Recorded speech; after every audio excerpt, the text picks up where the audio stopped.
Même au début de 2022, presque jusqu'à la fin, jusqu'au jour de l'invasion, nous savons que Poutine a essayé d'éviter ce résultat. Fait intéressant, Merkel le confirme. Je veux dire, elle confirme qu'en fin de compte, Poutine était engagé pour la paix, était engagé à éviter cette guerre par des moyens diplomatiques.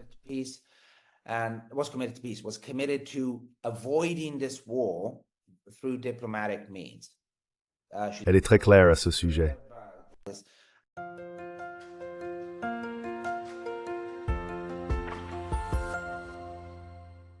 Hello everybody. This is Pascal from Neutrality Studies. Bonjour à tous, je suis Pascal de Neutrality Studies et aujourd'hui j'ai le privilège de parler à un collègue en Europe, Thomas Fazzi, qui est journaliste, écrivain, traducteur et socialiste. Thomas est un collègue d'un groupe dont je fais partie et ils m'ont récemment dit que Thomas a entrepris la lecture de l'article de 700 pages d'Angela Merkel qu'elle vient de publier. Et c'est un gros morceau. Je ne pense pas pouvoir le faire moi-même. Alors j'ai pensé demander à Thomas ce qu'il a lu dans ce travail. Comment Angela Merkel se présente et ce que nous apprenons sur son temps au pouvoir. C'est pour cela que nous sommes ici aujourd'hui. Alors Thomas, bienvenue dans l'émission. Salut Pascal, merci de m'avoir invité. Eh bien, merci de vous être porté volontaire pour faire cela, parce que c'est un travail énorme, et ça s'appelle liberté. C'est exact. Pouvez-vous nous dire avant tout ce que vous avez pensé du livre, votre impression générale, et ensuite peut-être pourquoi elle l'a appelé liberté?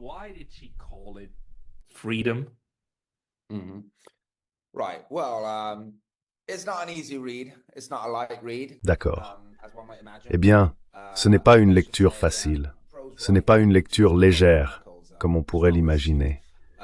Disons simplement que l'écriture en prose n'est probablement pas le point fort de Merkel dans le sens où c'est exactement ce à quoi on s'attendrait d'elle. C'est plein de descriptions très détaillées et elle s'enlise dans beaucoup de détails, souvent assez inutiles. Honnêtement, une grande partie du livre ne m'a pas paru particulièrement intéressante. Lorsqu'elle parle de nombreuses crises auxquelles elle a été confrontée en tant que chancelière, comme la crise de l'euro et la crise migratoire de 2015, elle n'offre pas vraiment grand-chose en termes de regard en coulisses sur ce qui se passait. La plupart du temps, c'est juste Merkel qui essaie de défendre son bilan sur ces crises.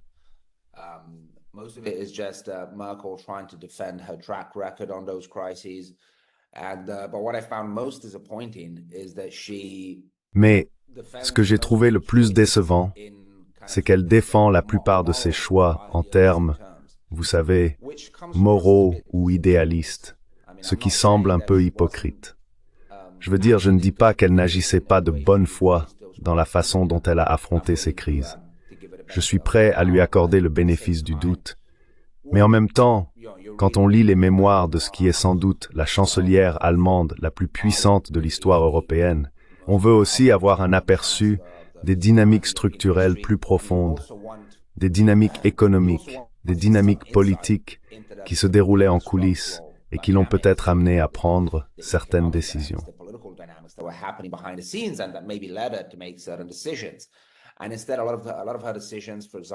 Et au lieu de cela, beaucoup de ces décisions, par exemple tout au long de la crise de l'euro, sont vraiment justifiées en termes de « je faisais simplement ce que je pensais être le mieux pour l'Europe et pour l'Allemagne » et je travaillais dans les contraintes de la politique parlementaire allemande.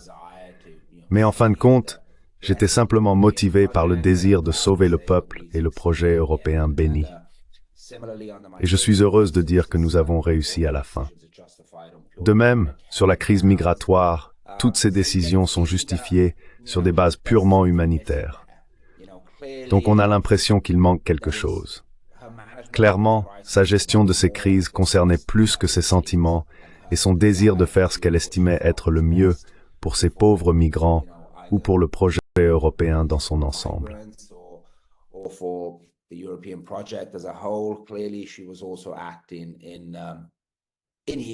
Clairement, elle agissait également au nom de certains intérêts, des intérêts nationaux, des intérêts acquis. Nous savons combien les banques allemandes ont bénéficié de la gestion de la crise de l'euro dirigée par l'Allemagne, etc. Mais il y a une exception dans le livre, et c'est la couverture de la crise ukrainienne. Cela, en revanche, je l'ai trouvé très intéressant. Je pense que ce n'est pas une coïncidence. Je pense que c'est parce que Merkel elle-même admet que sur cette question, la Russie en particulier, mais la politique étrangère en général, elle a adopté une approche très réaliste. Une realpolitik, comme elle le dit. C'est pourquoi cette partie du livre est en fait intéressante et révèle pas mal de ce qui se passait réellement en coulisses. Parce qu'elle ne cherche pas à enrober ses politiques de termes moraux ou idéalistes, comme elle le fait sur presque toutes les autres questions.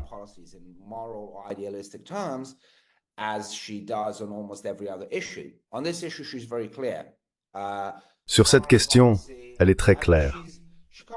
En politique étrangère, je veux dire, elle apparaît comme une sorte de réaliste instinctive. Je ne pense pas qu'elle ait lu la littérature, je ne pense pas qu'elle ait lu Mearsheimer, mais elle apparaît comme une réaliste instinctive. Comme tout politicien devrait l'être en matière de politique étrangère, n'est-ce pas? Même si vous n'avez pas lu la littérature, c'est juste une approche de bon sens en politique étrangère.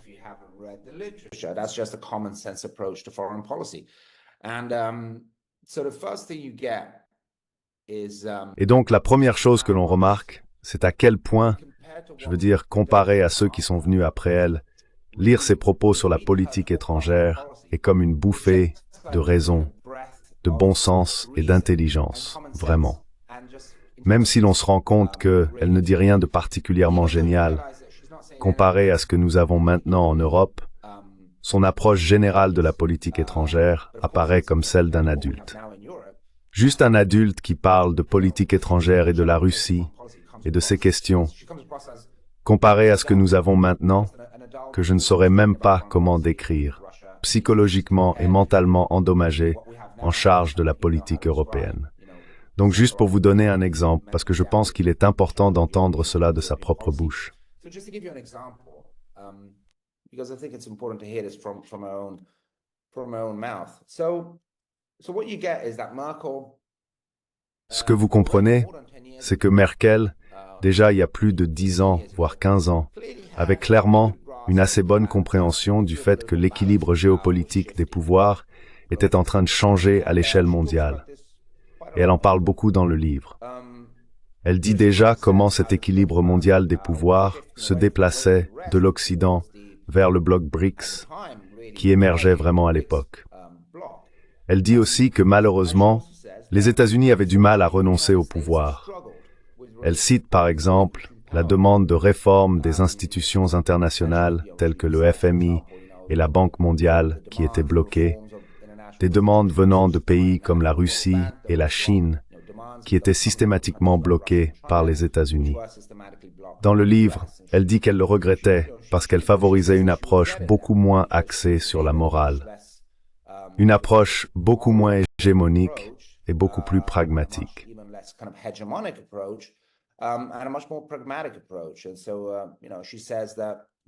Et donc, vous savez, elle dit que sa vision de la politique étrangère est que le monde est vaste et qu'il y a beaucoup de pays avec des valeurs civilisationnelles et des modèles économiques différents, et nous ne pouvons pas essayer d'imposer notre modèle à tout le monde. Donc le mieux que nous puissions faire est d'essayer de travailler ensemble sur la base d'intérêts mutuels. C'est ainsi qu'elle explique sa vision de la politique étrangère, ce qui peut sembler un peu simpliste, mais en fin de compte, cela a du sens. Je veux dire, je pense que c'est, en termes très généraux, la façon dont les pays devraient aborder la politique étrangère.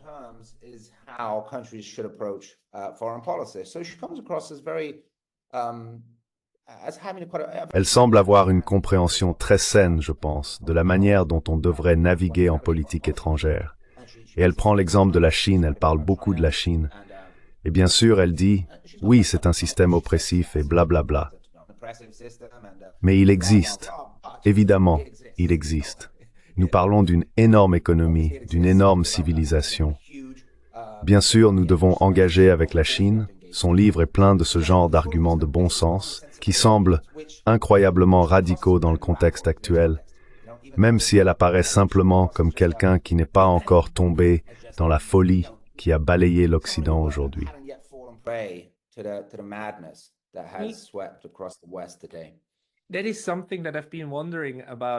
Il y a quelque chose qui me préoccupe à propos d'Angela Merkel depuis un certain temps, car d'une part, elle est la chancelière qui s'est accrochée à Nord Stream, ce qui était objectivement dans l'intérêt de l'Allemagne, d'avoir un accès bon marché au pétrole russe. Mais c'était quelque chose qu'elle devait défendre, surtout contre les Américains. Et elle l'a fait jusqu'à son départ.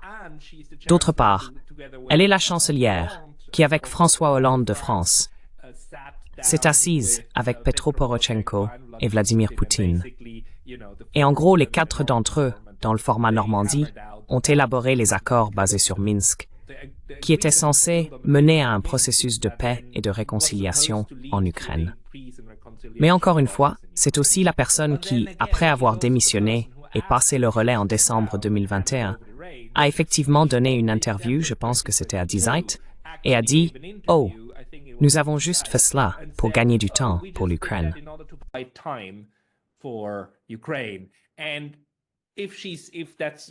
Et si c'est vraiment ce qu'elle a fait, alors, eh bien, c'est juste comme, je veux dire, je peux comprendre pourquoi les Russes ont eu l'impression d'avoir été poignardés dans le dos. Et si ce n'est pas vrai, il y a aussi l'option qu'elle essaie simplement de surfer sur la vague actuelle, vous savez, la vague de russophobie et tout, et essaie juste de justifier ses actions rétroactivement dans le nouveau cadre. Dans le livre, avez-vous trouvé des indices sur ce que c'était? Comment essaie-t-elle de dépeindre ce moment? S'accroche-t-elle à cette idée que c'était juste pour gagner du temps pour armer l'Ukraine? Ou y avait-il un réel espoir que cela mènerait à quelque chose? Ce que je pense qu'il y avait. Je ne pense pas qu'Angela Merkel de 2014, 2015 ou 2016 ait réellement voulu ce genre d'escalade. C'est une impression personnelle.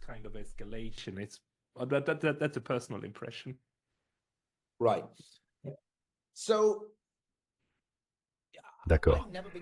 Je n'ai donc jamais été convaincu par cette interprétation de cette fameuse interview de Die Zeit. En écrivant cet article, je suis retourné à l'interview originale en allemand.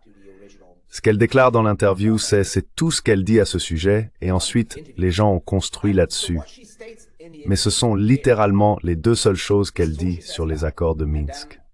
Elle dit que les accords de Minsk étaient une tentative de donner du temps à l'Ukraine, et que l'Ukraine a utilisé ce temps pour se renforcer, comme vous pouvez le voir aujourd'hui. Donc c'est tout ce qu'elle dit dans l'interview.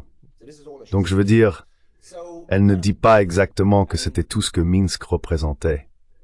Donc je ne pense pas qu'elle dise que Minsk était juste un moyen de permettre à l'Ukraine de gagner du temps.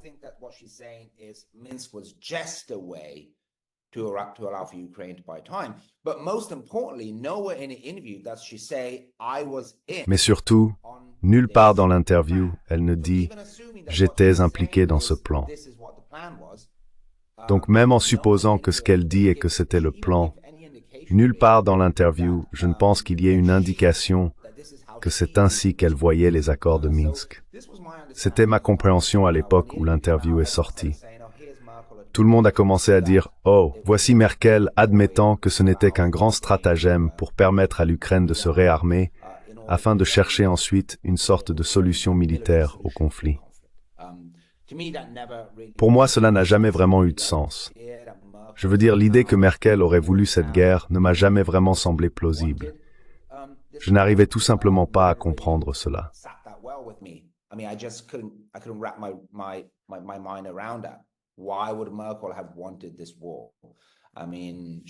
Pourquoi Merkel aurait-elle voulu cette guerre? Je veux dire, elle et l'Allemagne n'avaient littéralement rien à gagner de cette guerre, comme cela est devenu évident depuis. Et donc l'idée que Merkel faisait partie d'un plan secret pour permettre à l'Ukraine de gagner du temps afin de mener ensuite une guerre totale contre la Russie, ou du moins, vous savez, repousser la Russie hors du Donbass et potentiellement, je ne sais pas, même la Crimée, n'a jamais vraiment eu beaucoup de sens pour moi. En fait, elle parle beaucoup des accords de Minsk et de tout le processus de paix dans le livre. et le sentiment que vous obtenez en lisant le livre. Et honnêtement, la reconstruction semble assez sincère pour moi.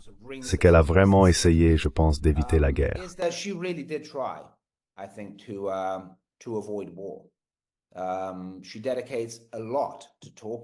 Elle consacre beaucoup de temps à parler, encore une fois, souvent avec presque trop de détails sur les accords de Minsk. Et on a vraiment l'impression qu'elle ne les voyait pas du tout comme une ruse pour simplement permettre à l'Ukraine de gagner du temps. En fait, nulle part dans le livre, elle ne laisse même entendre cette possibilité, ce qui est un peu étrange. Je veux dire, à l'époque, j'ai aussi lu cette interview comme une sorte de justification rétroactive de sa position, qui avait alors fait l'objet de critiques très intenses, vous savez, de son supposé apaisement avec la Russie, et devrait au mieux être lue comme Merkel essayant de justifier rétroactivement ce qu'elle a fait. Mais alors, vous savez pourquoi, si elle essayait de vendre cette histoire, n'est-elle nulle part dans le livre? Surtout compte tenu, vous savez, Go et cette interview. Especially given, the echo that interview had. So I think that was just something she said, on the spur of the moment. Je pense donc que c'était juste quelque chose qu'elle a dit sur un coup de tête. Mais ensuite, quand elle s'est assise pour raconter cette histoire, elle fait clairement un grand effort pour défendre l'idée qu'elle croyait vraiment aux accords de Minsk. Ce qu'elle dit et sous-entend souvent, c'est qu'il y avait des forces très puissantes aux États-Unis, en Ukraine et même en Europe. Elle mentionne souvent la Pologne, mais aussi les pays baltes, qui voulaient une solution militaire à ce conflit et n'étaient pas intéressés par la paix. Elle le dit assez clairement. Elle explique comment, très tôt, l'administration Obama exerçait déjà des pressions sur d'autres pays de l'OTAN, disant essentiellement « Ah, ces accords, ils ne mènent nulle part, donc nous pensons que nous devons commencer à fournir au moins des armes défensives à l'Ukraine. »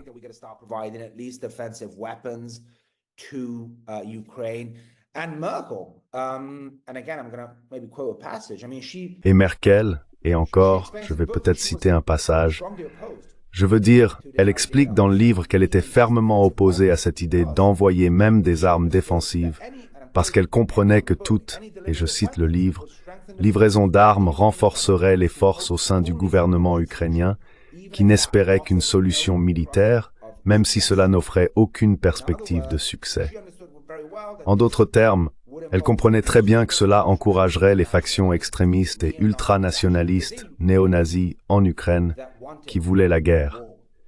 Et nous savons que ces factions étaient très opposées aux accords de Minsk.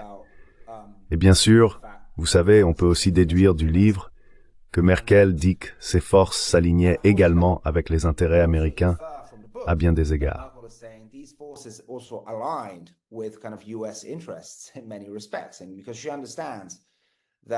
Et parce qu'elle comprend qu'il y avait des forces puissantes, même aux États-Unis, elle voit cette alliance se former entre les factions ultranationalistes en Ukraine, les factions pro-guerre aux États-Unis et les factions pro-guerre en Europe.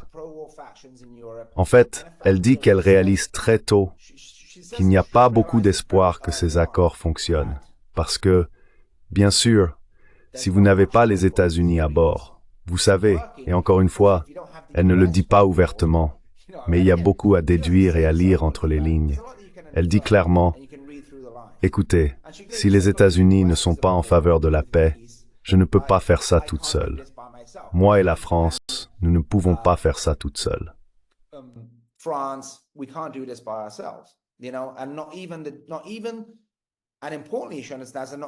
Et surtout, même le gouvernement ukrainien ne peut pas le faire tout seul. Même si, et bien sûr Poroshenko est un cas à part, il est assez clair d'après ce qu'elle dit, et c'est aussi ce que j'ai toujours cru, que par exemple Zelensky au début, au moins était engagé envers les accords. Merkel le dit très clairement.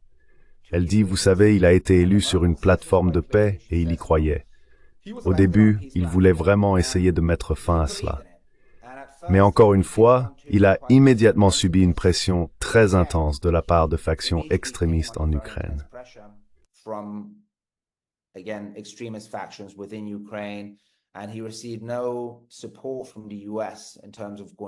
Et il n'a reçu aucun soutien des États-Unis pour aller de l'avant avec les accords. Mais je pense que quelque chose à laquelle Merkel revient assez souvent dans le livre est cette idée qui s'est bien sûr avérée vraie, mais que beaucoup avaient déjà prédite au début du conflit, au début de l'invasion, mais même avant cela, est cette idée qu'il n'y avait tout simplement aucun moyen pour l'Ukraine de gagner cela sur le champ de bataille. Donc je veux dire, encore une fois, Merkel prouve qu'elle a une assez bonne compréhension aussi d'une sorte de stratégie militaire de base, d'une certaine manière.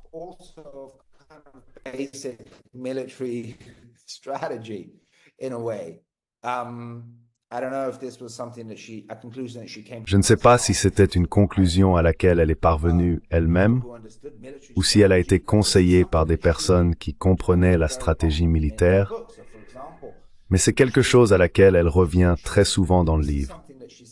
Par exemple, elle dit que c'est quelque chose qu'elle a dit au premier gouvernement post-coup de 2014. Elle a souligné le fait qu'une résolution ne serait pas possible sans dialogue et diplomatie. Elle a souligné, et je cite, que ça ne signifiait pas que l'Ukraine ne devait pas se défendre, mais qu'en fin de compte, des solutions diplomatiques devaient être trouvées, parce que, je pourrais même aller jusqu'à dire, il n'y aura pas de solution militaire.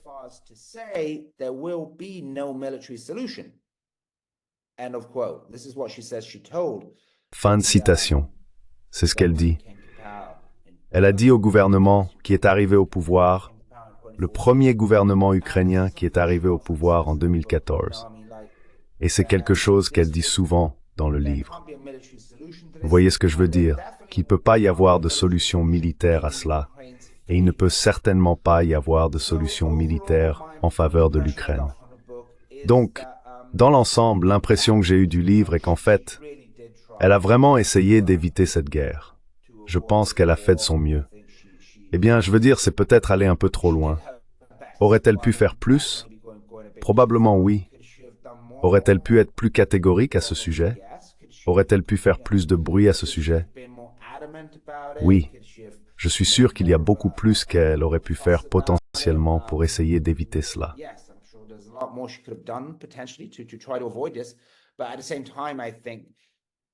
Mais en même temps, je pense, vous savez, surtout à la lumière de ce qui s'est passé après, ce n'est pas quelque chose que l'Allemagne aurait pu arrêter toute seule. Je veux dire, je pense, et je ne parle pas en tant que fan de Merkel, mais je pense qu'il est assez clair que, vous savez, même en supposant qu'elle était complètement de bonne foi et voulait éviter cette guerre, et même en supposant qu'elle a fait tout ce qu'elle pouvait, vous savez, je pense qu'il est assez clair qu'elle n'aurait pas pu arrêter cette guerre toute seule. Surtout, je le répète, si les États-Unis avaient d'autres plans. Et encore une fois, en ce qui concerne les autres plans, elle en dit aussi pas mal, surtout en parlant de Nord Stream. Il y a des passages intéressants sur Nord Stream dans le livre.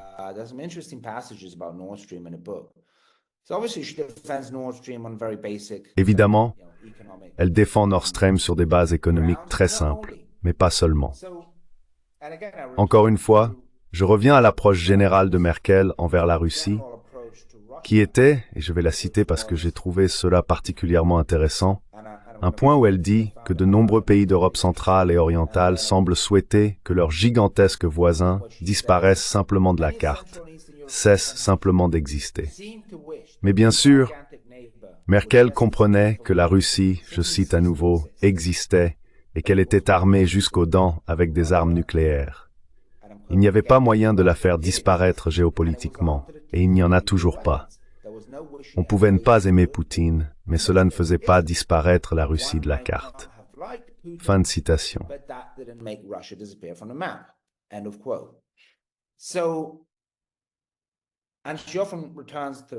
Donc elle revient souvent sur le fait qu'il s'agit d'un pays immense armé de milliers d'armes nucléaires. Il est clair que pour elle, Nord Stream était motivé par les intérêts économiques nationaux fondamentaux de l'Allemagne. Mais elle considérait également Nord Stream comme un outil de diplomatie de paix, si vous voulez.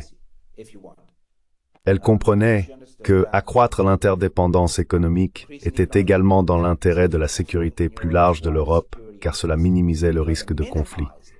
Je pense que c'est quelque chose qui est assez bien compris, même dans la littérature. Elle avait raison. Donc cette idée qu'elle a, d'une manière ou d'une autre, contribué à ce qui s'est passé en concluant l'accord Nord Stream, et surtout Nord Stream 2, n'a absolument aucun sens.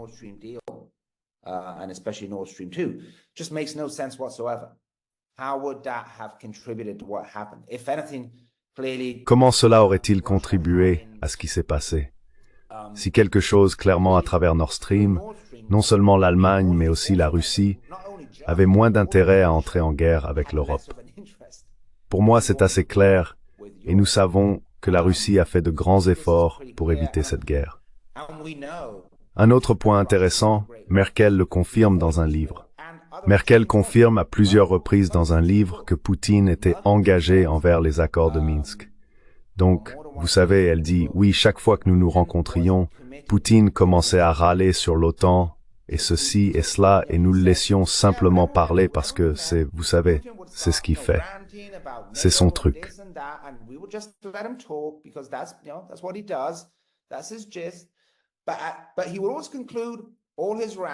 Mais il concluait toujours tous ses discours en disant « Mais nous comprenons que la diplomatie est la seule voie à suivre. C'est pourquoi nous sommes engagés dans ces accords. »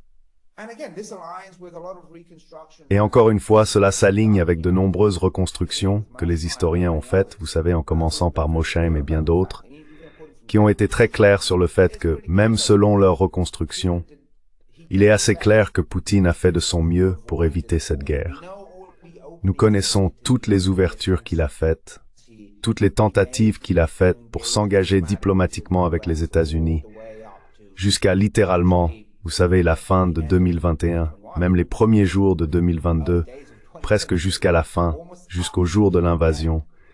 Nous savons que Poutine a essayé d'éviter ce résultat.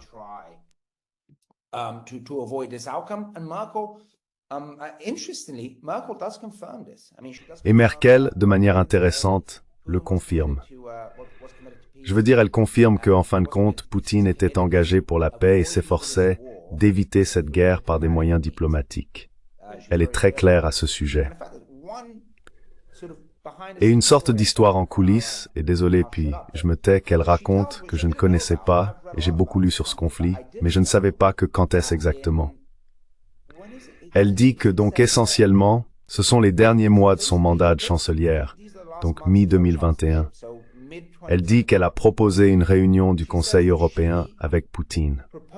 Donc je pense que c'est de cela dont nous parlons, mi-2021.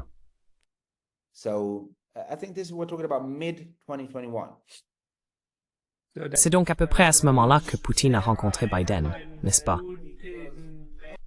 C'était l'été 2021 à Genève. It's around the time when Putin met with Biden, isn't it? Like that was summer 2021 in Geneva.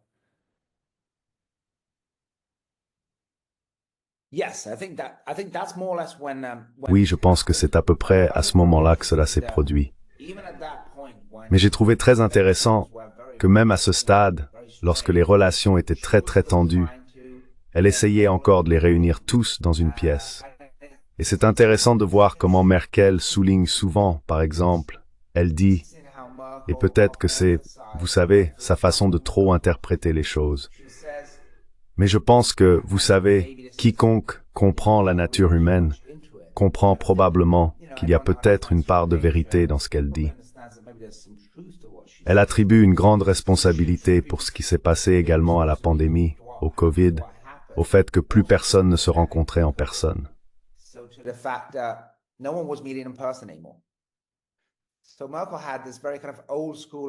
Merkel avait cette approche très traditionnelle de la diplomatie et des relations internationales qui consiste à se réunir autour d'une table et à résoudre les problèmes toute la nuit. C'est ainsi qu'elle a géré la crise de l'euro. Vous vous souviendrez qu'ils avaient ces réunions toute la nuit et elle en parle aussi dans le livre. Et puis le matin, après 15 heures, ils sortaient et avaient conclu une sorte d'accord. Elle se souvient de rencontres similaires avec Poutine au fil des ans, vraiment s'asseoir et essayer de résoudre les problèmes en face à face.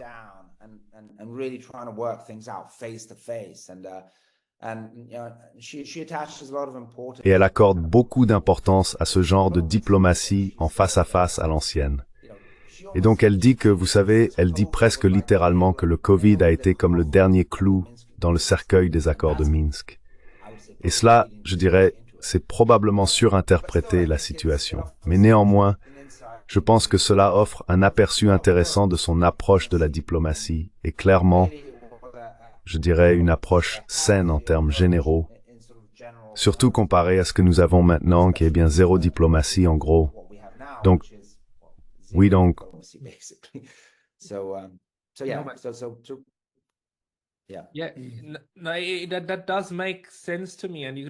Cela me semble logique, et vous venez de m'aider à clarifier pas mal de choses, car Merkel m'a toujours semblé être quelqu'un de plutôt pragmatique, même si pas franchement réaliste. Et n'oublions pas, des gens comme Mearsheimer et ainsi de suite, les réalistes, ils n'ont pas seulement essayé rétrospectivement de donner un sens à Poutine. Ils ont de manière proactive, avant que tout ne se produise, prédit que si c'était la trajectoire, alors la guerre en serait l'issue. Et ils ont fini par avoir raison. Et en ce sens, je pense que Merkel est l'une des personnes qui ont peut-être instinctivement vu cela. Et peut-être que ce n'est même pas une mauvaise chose qu'elle souligne aussi, la pandémie, et ainsi de suite. Car parfois, nous voulons attribuer trop de pouvoir aux individus, à Joe Biden ou à Zelensky, qui sont responsables de ce qui se passe. Mais c'est plus l'amalgame de nombreux facteurs qui se rejoignent, tous à certains moments, ce qui pousse ensuite les choses dans une direction.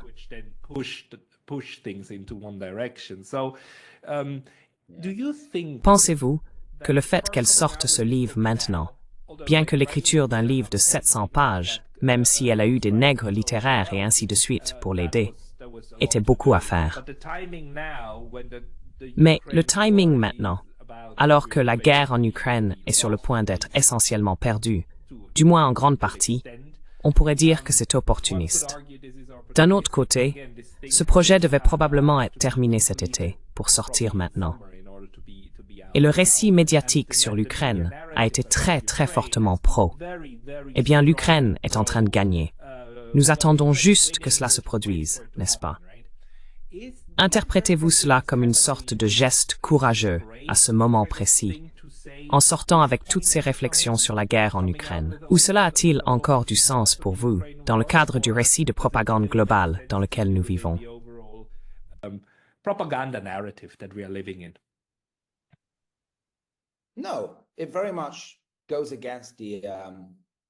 Non, ça va clairement à l'encontre du récit officiel.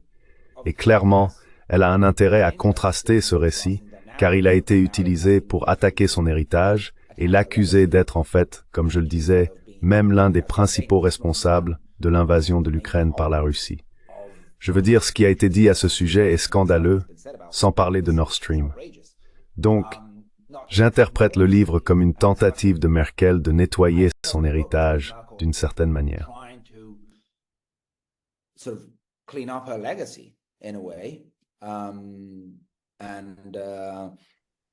Et même contre l'ère du temps actuel, le récit actuel, c'est une personne intelligente.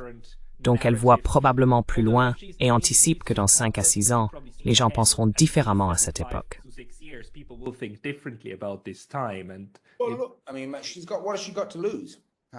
Je veux dire, qu'a-t-elle à perdre?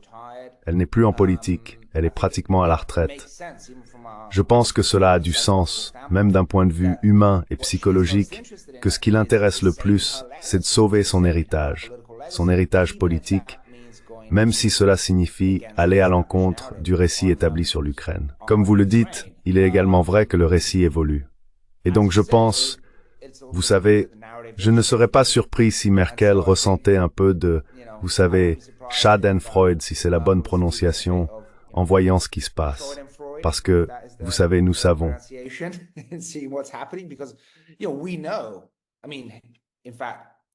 Je veux dire, en fait, il est déjà clair que l'histoire lui a donné raison. Vous savez, beaucoup de ce qu'elle dit dans le livre est clairement déjà prouvé vrai. Vous savez, quand elle dit qu'il ne peut y avoir de solution militaire, qu'il ne peut y avoir de victoire militaire pour l'Ukraine, c'est tout simplement impossible. Par conséquent, nous devons opter pour la diplomatie. Cela a clairement été prouvé vrai. Quand elle dit que Nord Stream avait du sens d'un point de vue économique, nous connaissons les conséquences dramatiques du découplage du gaz russe pour l'Allemagne. Elle a également été prouvée juste.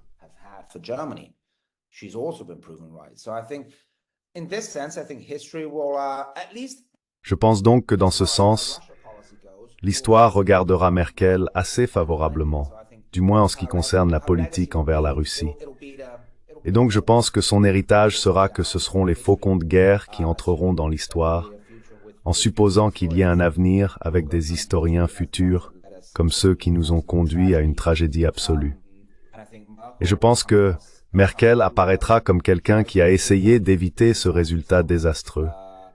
Non seulement pour des raisons économiques évidentes, mais aussi parce qu'elle comprenait, et encore une fois elle le dit dans le livre, qu'un conflit Europe-Russie ou OTAN-Russie est une pure folie.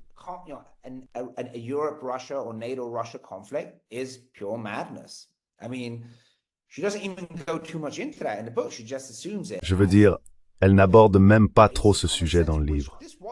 Elle le considère simplement comme du bon sens de base, ce qui était la compréhension de bon sens de cela jusqu'à il n'y a pas si longtemps. Et donc Merkel est juste comme parfois, elle semble presque déconcertée par ce qui se passe. Je veux dire, elle revient souvent au fait qu'il s'agit d'un voisin massif juste à côté de nous, armé jusqu'aux dents avec des armes nucléaires.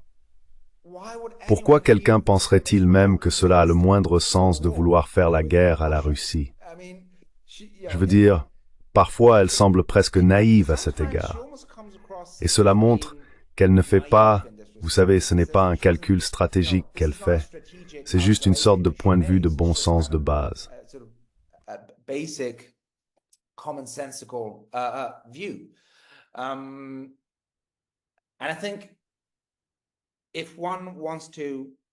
Et je pense que, si l'on veut trouver un point faible dans la reconstruction par Merkel de ce qui s'est passé, c'est son approche de l'Ukraine avant 2014. Je pense que cela a probablement été davantage un échec de réflexion stratégique de la part de Merkel. Elle admet qu'elle a joué un rôle important en essayant d'attirer l'Ukraine dans l'orbite de l'UE. Elle admet qu'elle a joué un grand rôle en poussant Yanukovych à signer l'accord de partenariat UE-Ukraine. On ne trouve aucun indice dans le livre qu'elle ait compris à quel point cela a contribué à ce qui s'est passé par la suite. À quel point essayer de forcer l'Ukraine à faire un choix géopolitique et même civilisationnel binaire entre l'Occident et la Russie finirait par diviser et fracturer le pays. Ce qui est bien sûr exactement ce qui s'est passé.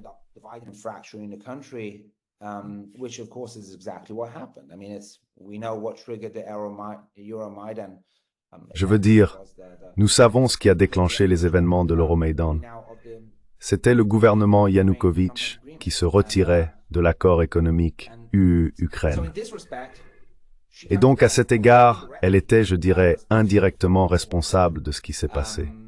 Je ne pense pas, encore une fois, que c'était un résultat qu'elle souhaitait, mais c'était certainement, au minimum, une grave erreur stratégique de la part de Merkel, dans la mesure où l'accord a joué un rôle clé dans le déclenchement des événements qui ont ensuite conduit au coup d'État de 2014 qui a tout déclenché. Donc à ce sujet, elle porte beaucoup de responsabilités, même si elle ne semble pas en être consciente dans le livre, ou du moins elle ne l'admet pas dans le livre.